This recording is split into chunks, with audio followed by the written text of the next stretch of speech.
ये घटना 2008 की है। तब मैं कॉलेज में पढ़ता था और गर्मियों की छुट्टियों में अपने ननिहाल गया था। ननिहाल उत्तर भारत के एक पुराने कस्बे में था, जहां शाम ढलते ही गलियां जल्दी सुनसान हो जाती हैं और घरों के भीतर एक अजीब सी खामोशी उतर आती है। घर बाहर से बिल्कुल साधारण था। चूने से पुती दीवारें, लोहे का पुराना फाटक जो खोलते समय कराहने जैसी आवाज करता था, और अंदर एक खुला आंगन जिसमें वर्षों पुराना नीम का पेड़ खड़ा था। दिन में वही नीम ठंडक देता था, लेकिन रात में उसकी छाया कुछ ज्यादा ही भारी लगती थी, जैसे वो सिर्फ अंधेरा नहीं बल्कि किसी की मौजूदगी भी ढो रहा हो। घर में कदम रखते ही मुझे एक अजीब सा एहसास हुआ था। ऐसा नहीं कि डर लग रहा था, बल्कि ऐसा लगता था जैसे कोई लगातार मुझे देख रहा हो। शुरू में मैंने इसे नए माहौल और लंबी यात्रा की थकान मानकर नजरअंदाज कर दिया। घर में सब कुछ सामान्य था। नानी का प्यार, मामा जी की हंसी, रसोई से आती मसालों की खुशबू। लेकिन घर के पिछले हिस्से में बना एक कमरा ऐसा था जिस पर मेरी नजर बार बार ठहर जाती थी।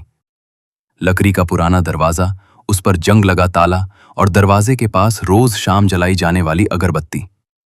किसी ने कभी साफ शब्दों में नहीं बताया कि वो कमरा बंद क्यों है। बस इतना कहा जाता था, उधर मत जाना। पहली रात मैं छत पर सोया। गर्मी की वजह से घर के सभी लोग वहीं बिस्तर लगाते थे। आधी रात के आसपास मेरी नींद अचानक खुल गई। ऐसा लगा जैसे नीचे आंगन में कोई चल रहा हो। नंगे पांव चलने की साफ आवाज, धीमी गिनती की हुई चाल। मैंने उठकर नीचे झांका। आंगन खाली था। नीम के पत्ते भी नहीं हिल रहे थे। हवा थी, फिर भी सब कुछ स्थिर था। लेकिन आवाज अचानक ऐसे रुक गई जैसे किसी ने जानबूझकर अपने कदम रोक लिए हों। उस पल मेरे शरीर में हल्की सी सिहरन दौड़ गई। सुबह मैंने नानी से पूछा तो उन्होंने बात टाल दी। बोली कि पुराना घर है, रात में लकड़ी और दीवारें बोलने लगती हैं। लेकिन उनकी आंखों में कुछ ऐसा था जो यह साफ बता रहा था कि पूरी बात नहीं कही जा रही। इसके बाद हर रात कुछ न कुछ अजीब होने लगा। कभी लगता जैसे कोई आंगन में बैठा है, कभी ऐसा लगता जैसे कोई सीढ़ियों के नीचे खड़ा ऊपर देखने की कोशिश कर रहा हो। सबसे अजीब बात यह थी कि ये एहसास हमेशा उसी बंद कमरे के आसपास ज्यादा होते थे।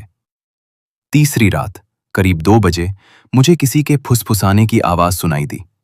आवाज बहुत धीमी थी, लेकिन इतनी पास से आ रही थी कि जैसे कोई मेरे कान के अंदर बोल रहा हो।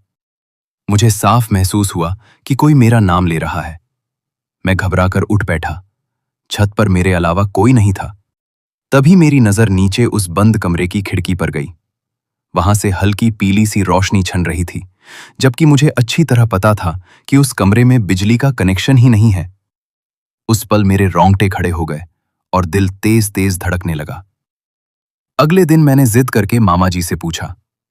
उन्होंने पहले टालने की कोशिश की, फिर बोले कि कुछ बातें दबी ही रहनी चाहिए। उसी शाम जब बिजली चली गई और घर में दिया जलाया गया, तब नानी ने खुद ही बोलना शुरू किया। उनकी आवाज कांप रही थी। उन्होंने बताया कि करीब 25 साल पहले उसी कमरे में मेरी मौसी ने फांसी लगा ली थी। शादी के कुछ ही महीनों बाद वो मायके लौटी थी। बहुत चुप रहने लगी थी। ज्यादातर समय उसी कमरे में बंद रहती थी।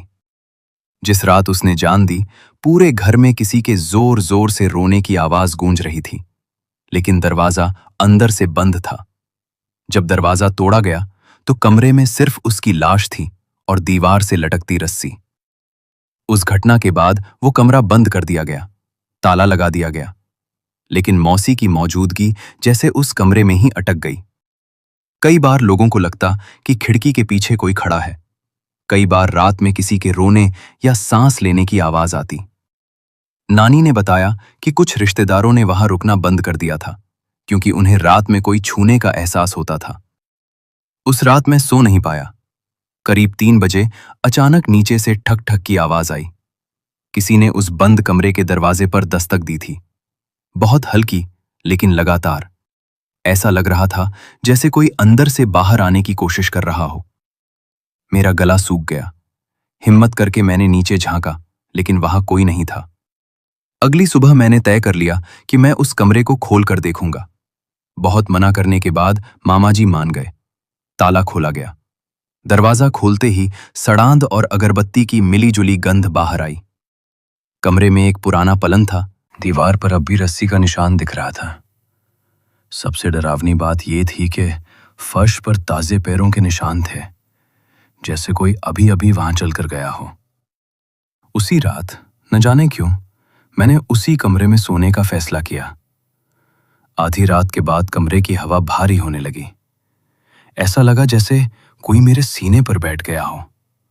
मैं हिल नहीं पा रहा था। तभी मेरे कान के पास किसी ने बहुत धीमी आवाज में कहा, "ये मेरा कमरा है।" सुबह मैं तेज बुखार में था। डॉक्टर ने कहा, डर और सदमे का असर है। मैं उसी दिन शहर लौट आया। कुछ महीनों बाद पता चला कि वो कमरा पूरी तरह तोड़ दिया गया। लेकिन आज भी जब कभी ननिहाल जाता हूं और रात में नीम के पेड़ के नीचे खड़ा होता हूं, तो वही फुसफुसाहट सुनाई देती है, "ये मेरा कमरा है।"